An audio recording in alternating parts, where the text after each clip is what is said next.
kas piešķir savu taisnīgo tiesneša spēju ķēniņam un savu taisnīgumu ķēniņa dēlam, lai viņš tiesā tavu tautu taisnībā un tavus mazos ļaudis pēc tiesas, lai kalni nes tautai mieru un pakalni taisnību.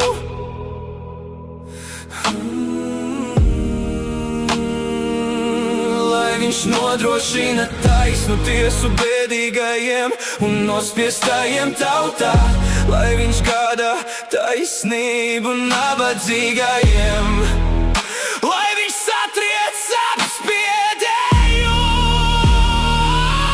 lai viņš dzīvo tik ilgi, kamēr saule staro un mēnesis spīd no paudzes uz paudzi, lai viņš nolaižas lejub kā lietus uz nopļautām pļavām, kā lietus gāze, kas sevi slacina.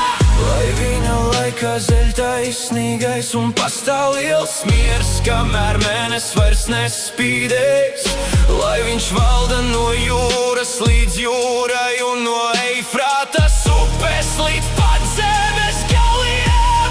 Viņa priekšā, lai noliecas tūkstneša tautas, un viņa ienaidnieki, lai laiza pīšļus, Taršišas ķēniņi un jūras salu ķēniņi, lai nes dāvanas Sabas un Šebas ķēniņi, lai dod nodevās. Viņa priekšā, lai zemojas visi ķēniņi, visas tautas, lai viņam kalpo, jo viņš glābs nabagu, kas kliedz, cietēju un bēdīgo, kam nav palīga, viņš apžēlosies par trūcīgo un nabagu un palīdzēs nelaimīgām dvēselēm. No spaidiem un varmācības viņš atpestīs viņu dvēseles, un viņu asinis būs dārgas viņa acīs.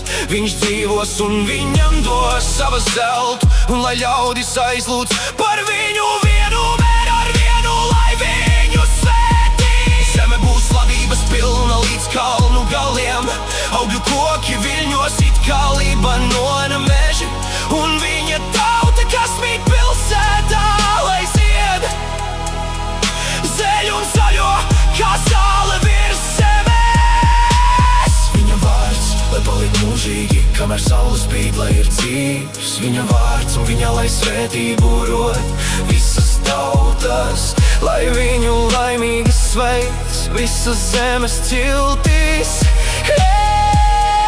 Slavēts, lai ir Dievs tas kungs, Izraēla Dievs, kas vienīgais dara brīnumus, lai mūžīgi slavēts viņa godības vārds, un viņa godība, lai piepilda visu zemi.